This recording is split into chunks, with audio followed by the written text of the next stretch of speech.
Shalom, saudara-saudari yang terkasih dalam Yesus Kristus. Saya Inigo Rusli Agustianto dari KPKS Tangerang. Video ini saya dedikasikan untuk KPKS Tangerang sebagai tugas akhir dari mata kuliah Latihan Pengajaran Inggris oleh Romo Yusuf Susanto. Saya memilih tokoh Yusuf dari Arimatea dari Injil Markus 15 dan Injil Yohanes 18 dan 19. Dengan video ini saya ingin merefleksikan perjalanan iman saya pribadi dengan melihat tindakan kasih yang besar kepada Yesus Kristus dari seorang Yusuf dari Arimatea, serta untuk bercermin dan menemukan jendela iman yang akan saya jadikan petunjuk arah hidup beriman yang lebih baik. Mari simak beberapa jejak keimanan Yusuf Arimatea yang saya pilihkan dari beberapa Injil sinoptik. Selamat menyaksikan. Yusuf Arimatea, seorang anggota Mahkamah Agama, tidak menyetujui tindakan ini. Ia minta izin kepada Pontius Pilatus untuk mengubur Yesus sebelum hari Sabat tiba.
Maafkan kami mengantar mayat Tuhan kami. Tidak apa-apa. Marilah, hari Sabat hampir tiba.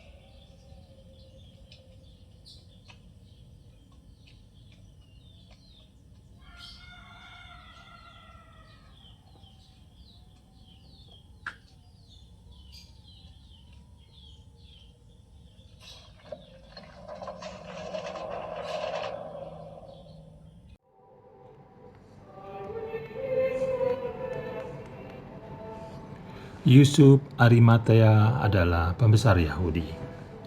Di dalam Injil Markus disebut sebagai seorang anggota dewan yang mempunyai nama baik. Dewan yang dimaksud pasti adalah Sanhedrin, Mahkamah Agung dan lembaga administratif tertinggi Yahudi. Sanhedrin punya pengaruh yang besar atas masyarakat, pemerintah, dan kaum agamawan.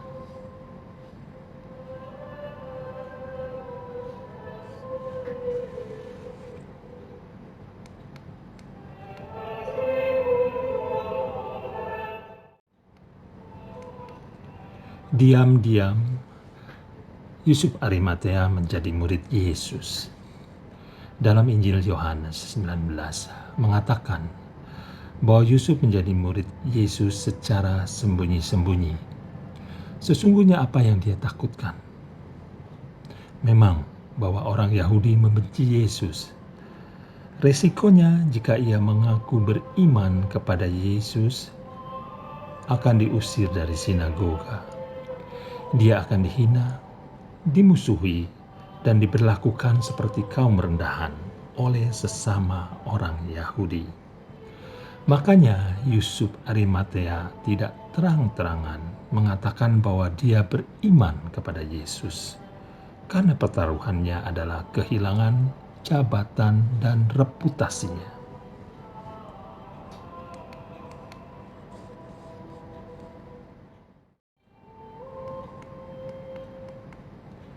Sikap keberpihakan Yusuf Arimatea adalah paradoks dengan murid-murid Yesus lainnya.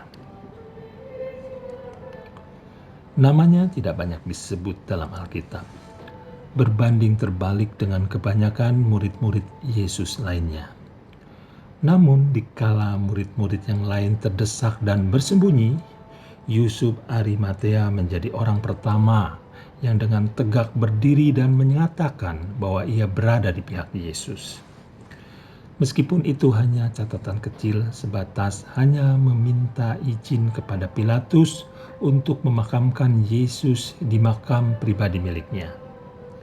Namun tanpa inisiatif itu, kita tidak akan kenal istilah kubur kosong yang terdengar hingga hari ini. Tidak ada batu kubur yang digulingkan dan tidak ada kain kafan Turin yang legendaris itu.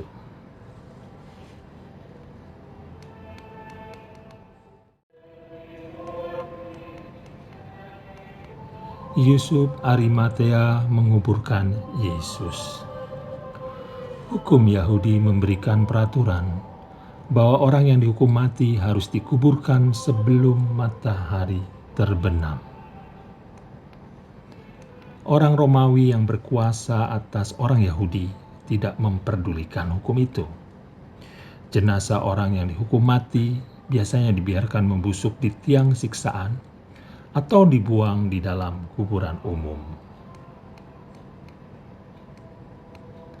Yusuf Arimatea tidak ingin jenazah Yesus diperlakukan seperti itu. Yusuf pun punya satu makam. Makam itu masih baru. Makam itu milik keluarganya. Lalu Yusuf merelakan makamnya sendiri untuk Yesus. Yusuf adalah orang yang murah hati, sehingga terjadilah nubuat bahwa Sang Mesias akan dimakamkan di antara orang kaya. Dan itu menjadi kenyataan.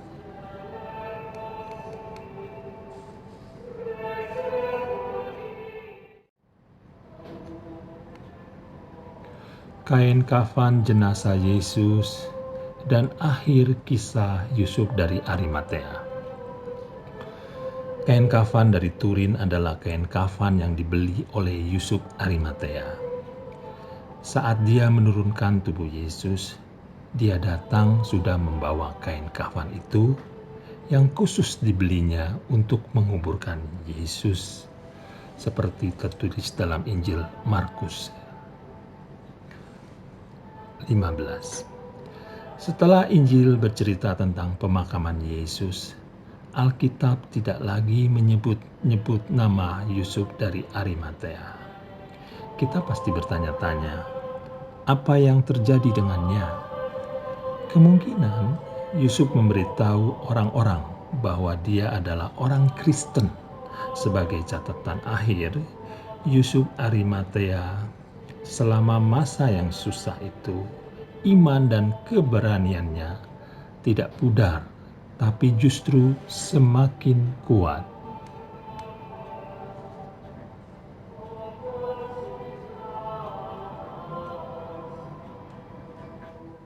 Saudara-saudari yang terkasih dalam Yesus Kristus,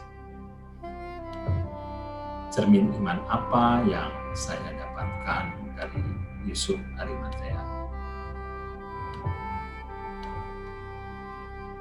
Yusuf meletakkan Tuhan pada segalanya dengan penuh rasa hormat dan kasih. Dia mengemasnya dengan kerendahan hati untuk menghasilkan ketulusan dan totalitas. Yusuf sebagai orang kaya dan terhormat, dia melakukan segala pelayanan kepada jenazah Yesus dengan tangannya sendiri, mulai dari memberikan kain lenan yang mahal, lalu memberikan kuburnya yang baru. Semua itu dilakukan dengan tangannya sendiri. Sebagai orang kaya, tentu saja bisa saja dia meminta pembantu untuk mengurusnya sendiri. Tetapi Yusuf mau turun tangan sendiri dan melakukan proses pemakaman Yesus dari awal hingga akhir. Pelayanan yang dilakukan Yusuf ini adalah pelayanan yang tulus, paripurna, dengan rasa hormat dan kasih kepada guru. Saya berpikir, apakah saya demikian? dalam setiap renungan dan doa pagi saya, pikiran saya sering berpulang kepada Yusuf dari Arimatea ini. Saya membuat checklist segala kebaikan yang telah saya berikan kepada Tuhan dan sesama saya, dan checklist itu tidak pernah penuh. Ternyata saya terjebak pada cinta diri yang masih terlalu besar.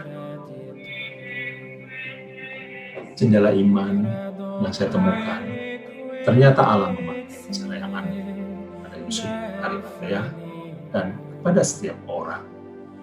Dalam pergumulan Yusuf sebagai kaum Sanhedrin yang bermuslihat menyalibkan Yesus, dan paradok dirinya sebagai murid Yesus yang sembunyi-sembunyi, akhirnya Yusuf Arimatea menyadari bahwa Allah memperkenankannya. Ketika Yusuf Arimatea terbeban karena kaumnya yang jahat bermuslihat untuk menyalibkan Yesus, dia tidak mampu menolongnya. Saya membayangkan dia marah terhadap dirinya sendiri. Mungkin pada saat itu Yusuf merobek-robek pakaian kebesaran dan menginjak-injak simbol kemegahan kaum Sanhedrin yang dipakainya. Pada proses ini terbitlah keberanian untuk keluar menantang risiko. Dalam atmanya yang dalam pastinya berkata, segala kelengkapan dan kemegahan itu tidak perlu. Menjadi umat Allah yang pantas tidak perlu embel-embel itu. Berkaca daripada jalan kasih yang ditempuh Yesus Kristus, kasihnya Tuhan Yesus Kristus membawanya pada kesengsaraan dan penderitaan. Namun kebalikannya, memberikan kebebasan dari belenggu dosa-dosa kita. Guidance saya yang saya dapatkan dari cerita Yusuf Arimatea, belajar dari Yusuf Arimatea tentang iman, keberanian, kerendahan hati dan ketulusan, serta pengorbanan dengan memberikan yang terbaik. Itu yang akan menginspirasi saya selanjutnya. Saudara-saudari yang terkasih dalam Kristus, demikian sekelumit sharing saya tentang pergumulan batin dalam mencari sikap hidup sebagai murid Yesus sejati. Amin.